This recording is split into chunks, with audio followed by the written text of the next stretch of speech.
महाराष्ट्रात HMPVचा शिरकाव, नागपुरातील 2 लहान मुलांचा रिपोर्ट पॉझिटिव्ह।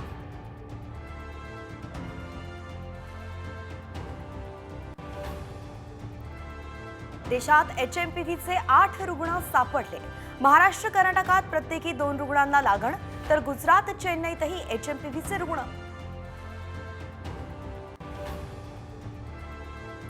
HMPV रोखण्यासाठी राज्य टास्क फोर्सची स्थापना, जेजेच्या डीन पल्लवी सापळेंच्या नेतृत्वात तयार करणार गाईडलाईन्स।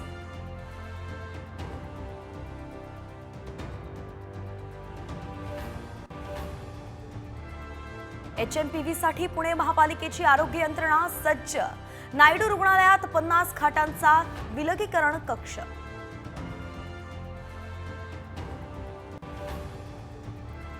HMPVच्या पार्श्वभूमीवरती मुंबई पालिका सतर्क, नागरिकांना सूचनांचं पालन करण्याचं आवाहन।